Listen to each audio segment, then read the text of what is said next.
Buzz ఉంది. ఒక రకంగా అలెక్సా చిట్టి పిక్కల రమ్య మోక్ష గారు బిగ్ బాస్లోకి వచ్చి తన బజ్ను తనే తగ్గించుకున్నారని చెప్పాలి. వాళ్ళకి ఇంతకుముందున్న ఫేము అసలు ఇప్పుడు బిగ్ బాస్లోకి వచ్చి ఏం ఆడని దానివల్ల ఇంకొంచెం డౌన్ అయినారేమో నాకు అనిపిస్తుంది అన్న.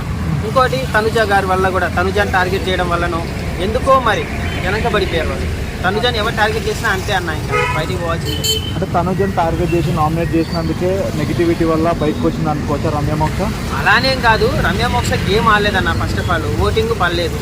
తనుజ గారిని టార్గెట్ చేయడం కూడా ఒక రకంగా మైనస్ అవుతానికి. తనుజాని ఎవరు ముట్టుకున్నా అది భస్మమే అన్న. అది ఇమానులు, తనుజ, సుమన్ శెట్టి జోలికి ఎవరు వెళ్ళకూడదు. ఇప్పుడు ఆయన అన్నాడు, ఇమానుల్ ఒక మాట అన్నాడు, నేను ఇంత కష్టపడుతున్నాను, కామెడీ చేస్తున్నాను, నేను అన్ని కింద పడుతున్నాను పైన పడుతున్నాను, నాకు అంత బజ్ రావట్లేదు.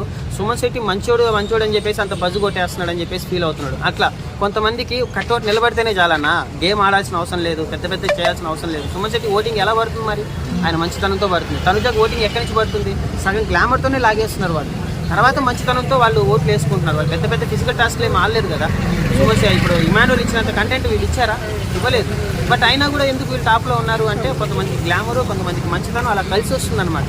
అట్లా రమ్య మోక్ష మీద యూత్కి చాలా ఎక్స్పెక్టేషన్స్ ఉండే, జిమ్మి చేస్తుంది, ఎక్స్పోజింగ్ అది సగంలోనే ఆగిపోయింది.